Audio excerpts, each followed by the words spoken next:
ঝালকাঠি কাঠালিয়ায় সীসা দূষণ প্রতিরোধে র্যালি, মানববন্ধন ও আলোচনা সভা অনুষ্ঠিত।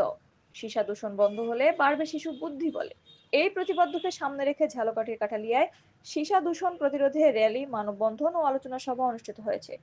আজ 21 অক্টোবর মঙ্গলবার সকাল 11টায় কাঠালিয়া প্রেস ক্লাব সামনের সড়কে ইউথনেট গ্লোবাল ও পিওর আর্থ বাংলাদেশের আয়োজনে এবং ইউনিসেফ বাংলাদেশের সহযোগিতায় এ কর্মসূচি অনুষ্ঠিত হয়।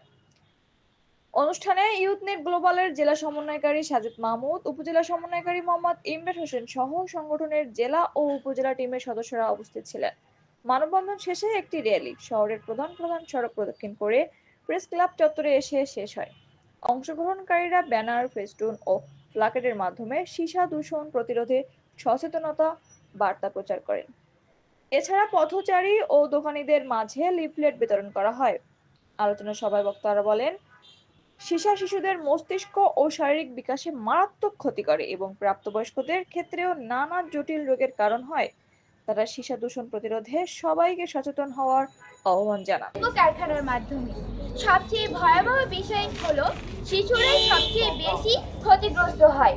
সীসা শিশুদের মস্তিষ্কের বিকাশ, শেখার ক্ষমতা ও আচরণে স্থায়ী ক্ষতি ঘটায়।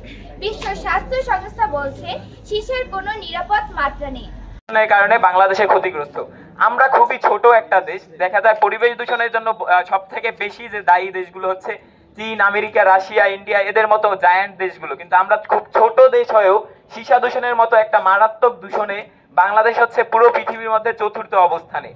পুরো বাংলাদেশে 3,60,00,000 শিশুর শরীরে মারাত্মক মাত্রায় সীসা পাওয়া গেছে। এছাড়াও আমাদের দেশে দেখা গেছে প্রতি বছর 1,40,000 মানুষ হৃদরোগের কারণে মারা যাচ্ছে শুধু এই সীসা দূষণের থেকে হৃদরোগ হয়ে।